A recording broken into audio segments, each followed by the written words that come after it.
I'm talking to Clive Hamilton here in the Charles Hotel in Cambridge, Massachusetts. And we're talking in part about his new book, Earthmasters, and about geoengineering more generally. Welcome, Clive. Pleasure to be here. Okay. I want to start by asking you if you'd give us a little overview of Earthmasters. Well, Earthmasters begins by trying to explain why we are talking about geoengineering. And we're talking about geoengineering within a small community at this point, but it'll become a much bigger community later on without doubt, is because climate scientists are extremely anxious about where global warming is going and the failure of the world community and the major polluting nations, including the United States, to respond to the scientific warnings. So they can see a situation arising in the next decades of extreme climate change where it will be too late to do anything about it. Mm-hmm. So they're saying Plan A has failed, Plan A being to reduce global greenhouse gas emissions. We can't just let things drift because it will be catastrophic, and so we need Plan B. And that's where geoengineering came from. So what is geoengineering? Well, geoengineering is a range of technologies designed to intervene in the climate system of planet Earth. They represent intentional, large-scale interventions in the climate system with a view to either counteracting global warming or suppressing some of its impacts. Okay. Now, that's presented a number of controversies because we're dealing with very large systems, but there are two, I think in your book, two general approaches to this. You list a number of different methods. Yes. Could you give us the general, the extraction and the radiation management? There are two broad types of geoengineering technologies. In total, there are perhaps 40 or 45 of them, but perhaps 6 or 8 are receiving serious attention. And they can be broken into two broad types. One is known as carbon dioxide removal, and they involve various schemes to extract carbon dioxide out of the atmosphere. For example, growing a lot of trees takes carbon dioxide out of the atmosphere, although it doesn't stay out of the atmosphere because the trees sooner or later burn or oxidize one way or another. Another method of carbon dioxide removal is to so-called air capture. So to build big metal boxes that suck air, extract the CO2 and stabilize it in some form, and then pipe it somewhere and store it underground, perhaps indefinitely. There are lots of problems, and it means building a big industrial infrastructure to counteract the effects of another big industrial infrastructure. The third kind of carbon dioxide removal method, one which is receiving a lot of attention, is known as ocean iron fertilization. And this means adding iron, which is a micronutrient, to patches of ocean where it's in short supply, and thereby stimulating algal growth, algal blooms. And when the algae grow, these tiny creatures, they take carbon dioxide out of the atmosphere or the upper layers of the water, store it in their tiny bodies, and when they die, the idea is that they will take that carbon down to the bottom of the ocean where we hope it'll stay for a very long time. The second type of geoengineering technology is known as solar radiation management, kind of an Orwellian term in a way, managing solar radiation. And as it says, the idea is to essentially try to reduce the amount of sunlight reaching the surface of the Earth. There are some simple methods like painting roofs white or roadways, but there really aren't enough roofs or roadways to make much difference. Another method is, and it's just science fiction really, is shooting a large number of mirrors into space and between the sun and the Earth, and stationing them there up in space in a way so they can be adjusted to reflect a certain portion of incoming sunlight. As I say, that's science fiction. The third scheme, which is actually the most important one, which is receiving a lot of attention and which in my view is very likely to be implemented in 20, 30 years' time, regrettably, is known as sulfate aerosol spraying. The idea behind sulfate aerosol spraying is to essentially coat the Earth, the entire planet, with a layer of sulfate particles. You would send a fleet of jets up and spray sulfuric acid into the upper atmosphere, into the stratosphere, and these tiny sulfate particles would reflect some of the incoming solar radiation, sunlight, enough to cool the Earth by a degree or so.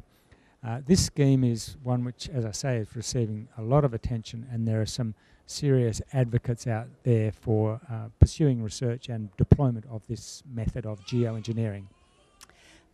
All of these methods, as you describe and as have been described everywhere, address a particular system of the Earth, and the Earth's being is very dynamic, and it is comprised of multiple systems. So a hydro system, the ocean cycle system, the atmospheric system, and on, geosystems. And these are interdependent. How do you address that with geoengineering when you address one system and obviously it's going to have an effect on another system? Is that reasonable? Well, well, one thing we've learned from earth science over the last 20 years is how intimately interlocked the various systems of the Earth are. So when we're transforming the climate system, we're starting to realise that really it's not just the climate that's being transformed, but the hydrological cycle, the cryosphere, that is the frozen parts of the Earth, the biosphere, all living things, is transformed, and even the geosphere, the physical crust of the Earth, is being changed by global warming.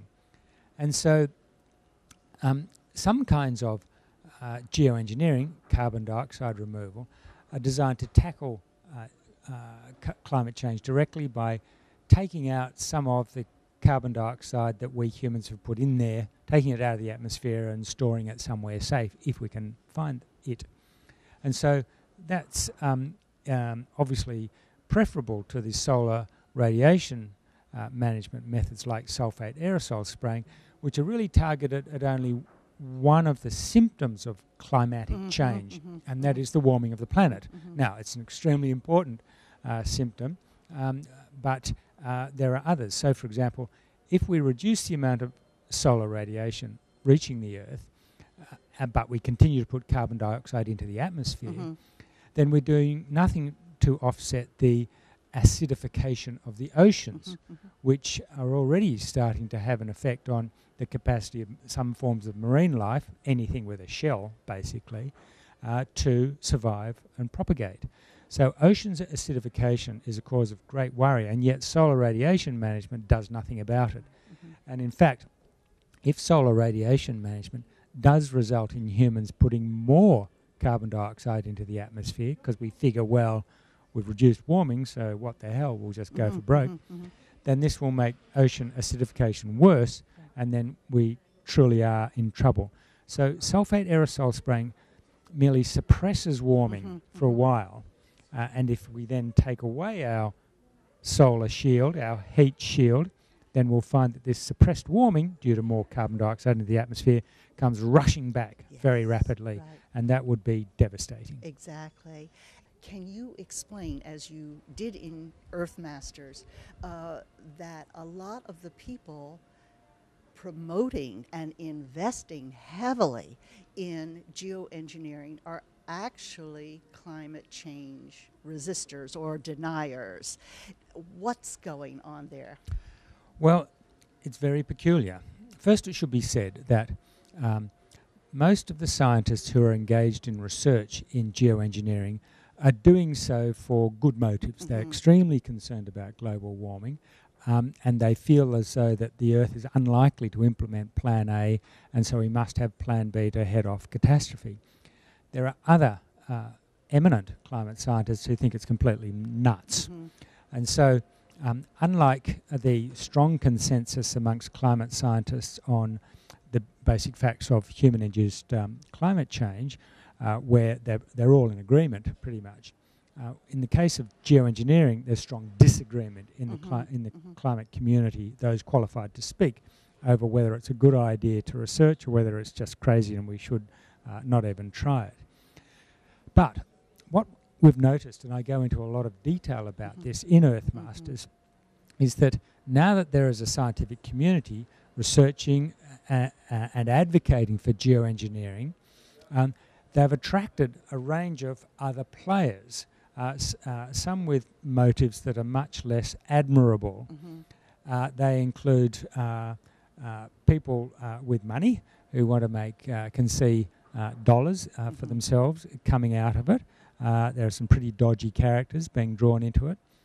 But also more interestingly, and in a way paradoxically, what we're seeing is that a number of groups that are climate deniers, organisations, particularly conservative think tanks, that have for years fought against not just measures to reduce America's greenhouse gas emissions, but have denied the whole science of climate change, and now backing geoengineering.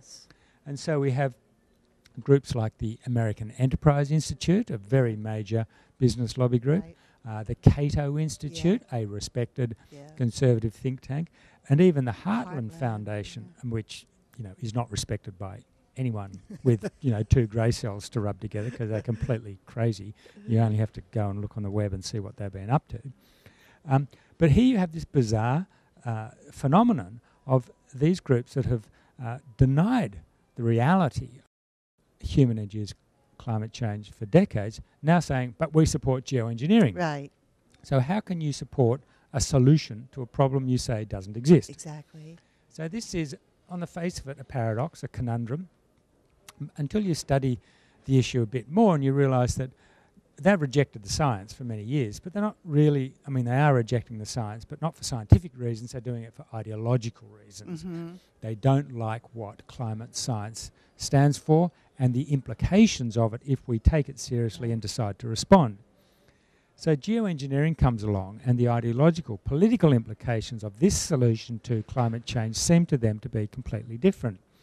Because if you think about it, climate change represents in some ways a really drastic failure of the free enterprise system. But geoengineering can be read as a triumph of human ingenuity. Instead of vindicating environmentalists' warnings, which is what climate science does, geoengineering just exposes the greenies' lack of faith in the capacity of humanity to respond to this another problem that we face. And so if you accept climate science, there's a kind of humility you have to adopt. You need to be humble in a way when you come up against the fact that we humans have been so profligate in our resource use and our dumping of our wastes in the atmosphere that we are transforming the planet in ways damaging to human life and other forms of life. But in the case of geoengineering, we don't have to be humble. It's the reverse. We can actually go out there and conquer nature. Yes, more of the same. More of the same. But instead of applying it to local environments, to river basins and mountains and prairies and so on, what we're doing is we're going to take on the whole Earth. We're going to master not parts of the natural world, but the Earth system as a whole. And so for people like the conservatives in these think tanks, this, for them, is in a way the complete vindication of the manifest destiny of humankind. And that resolves the paradox, but it also tells you why geoengineering has great political dangers. It does indeed. You talk about the quest for all the patents, that there's absolutely, a stampede to patent every little thing in this field. What's driving that? Is it just profit? Well, this is a very worrying development that's going on quietly in the US Patent Office. Here we have scientists working away on developing geoengineering technologies, but we also find that some of the scientists work for private companies. And those private companies or the individual scientists themselves have come up with methods to geoengineer the planet, and so they've rushed off and taken out a patent on it. Now, when you consider the scope and seriousness of human-induced climate change, we could approach a situation when the world has to go cap in hand to some private company or entrepreneur, asking them if they're willing to sell their intellectual property rights so that we can save the world from catastrophe. Yes. I mean, this is lunacy. Right. And yet the US Patent Office is handing them out, these patents left and right. Now, why they're doing that can only be out of ignorance. They don't understand what is at stake. And so it's worrying too that some university researchers who are prominent in the geoengineering debate also have their names on patents registered at the US Patent Office. Right. So that is a bit alarming. Okay. You mentioned that the Patent Office might be a little ignorant here, but there are two other ignorances that I'd like to ask about, if you wouldn't mind. And one of those is that geoengineering advertises models, that we're modeling these techniques, and the models will show us to a large extent whether a particular approach, a method, is viable. And one of the difficulties with models with these complex systems is that there may be limited data. What's your judgment about the data available to these models, or about these models in general? Well, global climate models have become much more sophisticated in the last 10 to 20 years, and they essentially try to capture relationships between the major variables that influence the climate system.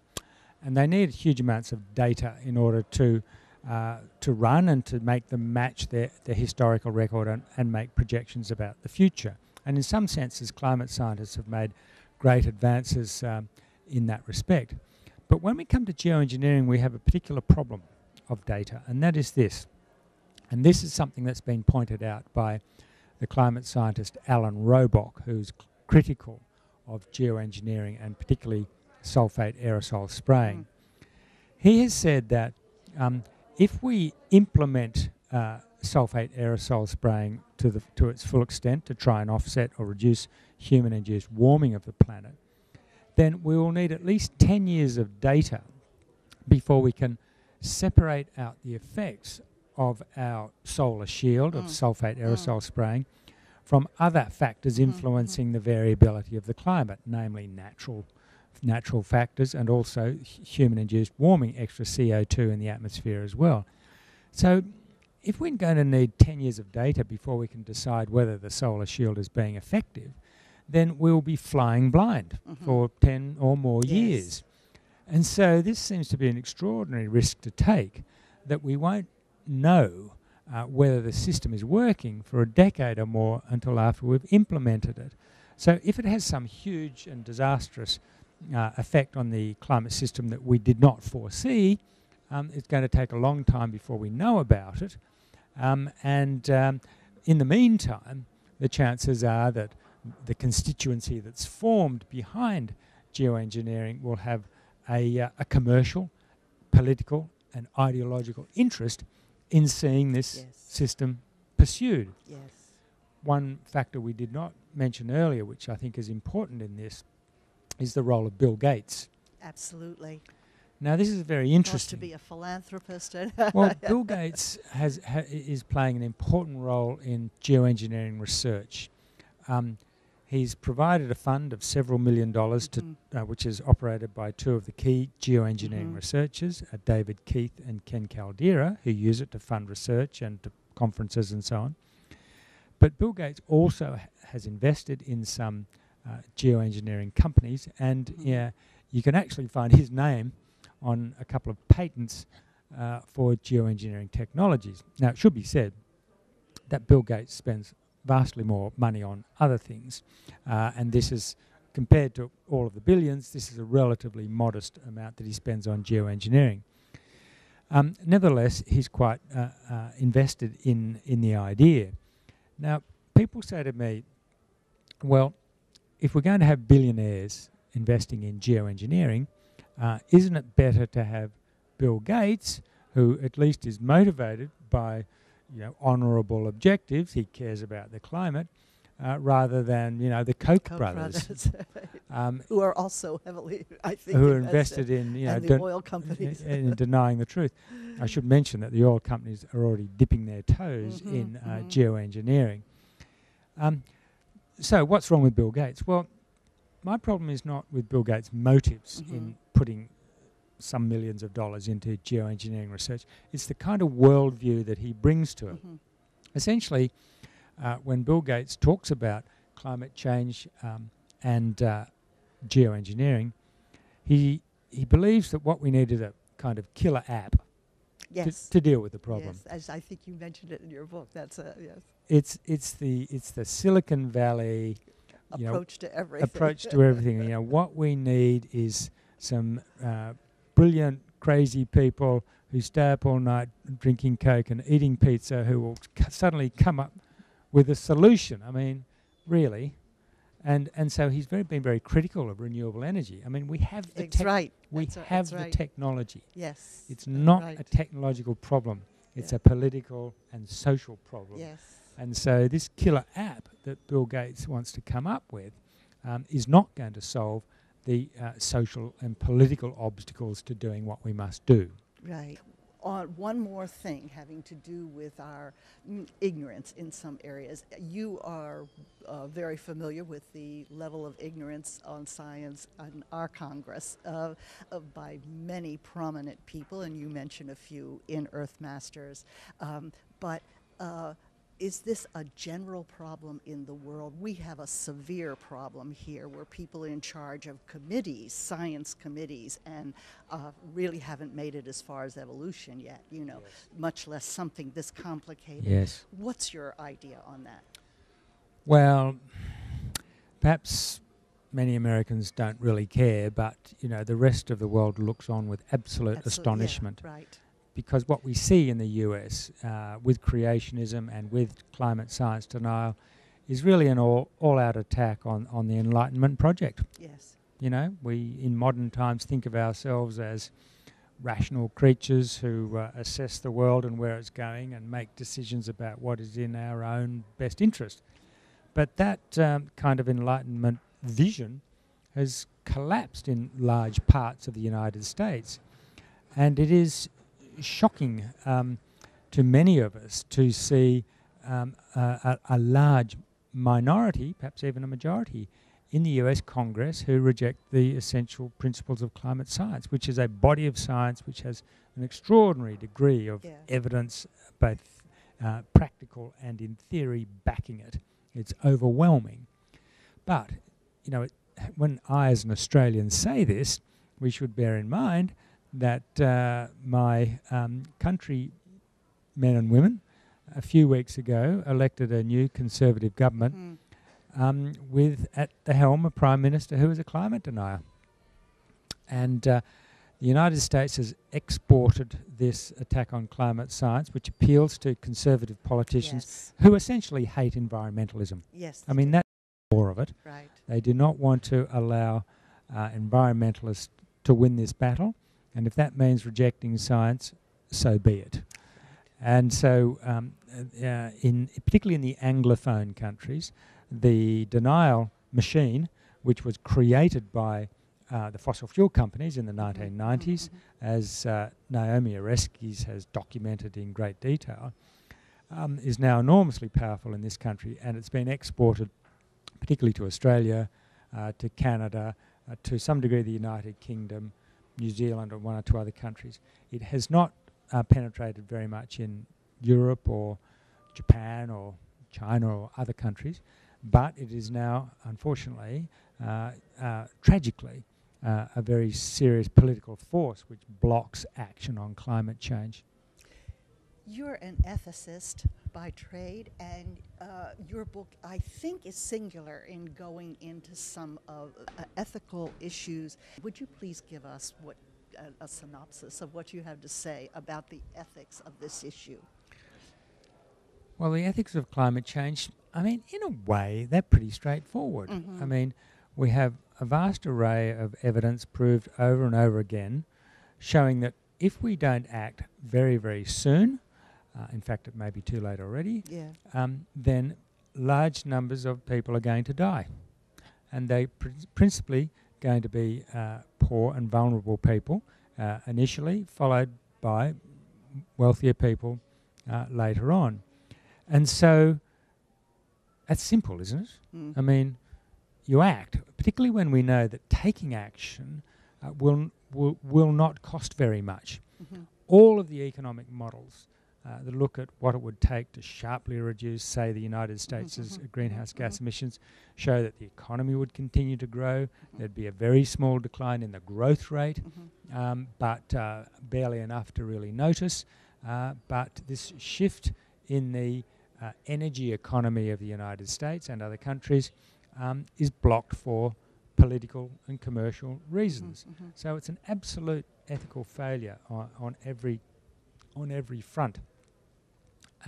There's a lot more to it than that. Right. But you know, one interesting concept is, for example, the distinction between what's known as luxury emissions and subsistence emissions. If a gynecologist is flying to a conference in Reno and there are X tons of greenhouse gas emissions emitted as a result, does that have the same moral value as the same X tons of greenhouse gas emissions caused by a poor farmer in Bangladesh who is trying to provide survival for his family? I think most people would say, no, actually, the gynecologist flying to Reno has more moral obligation to reduce his emissions than the poor farmer in Bangladesh does. So the ethics of climate change are really at the heart of the whole debate. People say it's about the science, people say it's about the economics. It's definitely about the politics, but underneath it all, there are profound moral questions involved. Right, which you did a superb job of bringing to the front. Well, do you think we can at least contain things without geoengineering if we put all this money into alternative energy and reversing? Well, there have been a number of studies, including some from quite conservative organisations like the World Bank and the International Energy Agency of the OECD, each of which have said the world has the capacity to make this rapid transition to a low-carbon economy, an eventual decarbonisation at a modest or even very small economic cost. That would mean a rapid transition to energy efficiency and renewable energy, and perhaps more nuclear as well, although of course that comes with its own problems. But they say it can be done. And there's a sort of peculiar thing going on here that people with an environmental orientation, such as myself, actually have more faith in the capacity of the market system to bring this about than the conservatives who say it will wreck the economy. Once, and we've seen this over and over, including in the United States, once the government imposes a set of rules and says, okay, you can no longer use ozone-depleting substances, you can no longer emit sulfur dioxide from your coal-fired power plants, we find consistently that industry finds a way to do it much more cheaply than anyone imagined. And there's no question that if governments were willing to impose the kind of restrictions on fossil fuel emissions that people like me have been calling for, me and the World Bank and the International Energy Agency, then the market would respond with extraordinary rapidity. It would happen. There's no doubt it would happen. And the geoengineering would be rendered completely redundant. But of course, there are those who don't accept the evidence, don't accept the facts, or do accept the evidence and the facts, but have decided that they personally or their companies are going to suffer from this restructuring and therefore oppose it. In other words, they put their corporate and personal interests ahead of those of the world. Right. Given that there's this huge money investing in the wrong thing, in the wrong direction in the geoengineering here, and given that the political forces in a good part of the world seem to at least be guilty of foot dragging, if not ignorance, even if they understand the problem. What can the public do? So we have a sizable number of people in the world who, if they knew what to do, I think would do. What's your solution? Well, at a general level, there is only one solution for people, and that is to become politically active. Yeah. Mm-hmm. This is not an individual problem. We're not going to change the world by changing our individual consumption habits. Mm-hmm. This collective problem has to be responded to collectively, and that is by imposing restrictions on fossil fuel consumption and particularly greenhouse gas emissions. So that requires far-reaching policy change, and that's only going to happen when people become politically active, and there's a whole lot of ways you can do that, and demand that our governments take this question seriously. You know, the economists and the policymakers, actually, they all know what to do. It's just a question of finding the political impetus to see that pushed through. And that, at the moment in the United States, what we're seeing is that the political anger is on the other side. It's from the Tea Party types who naturally gravitated towards climate science denial. I mean, what we need is the general public to become angry and active about climate change, because it's destroying the future. It's destroying the future for their children and grandchildren. Nothing matters more than that. And so we must become politically engaged and demand of our representatives that they act. And if they don't, kick them out and put in people who will. Thank you very much.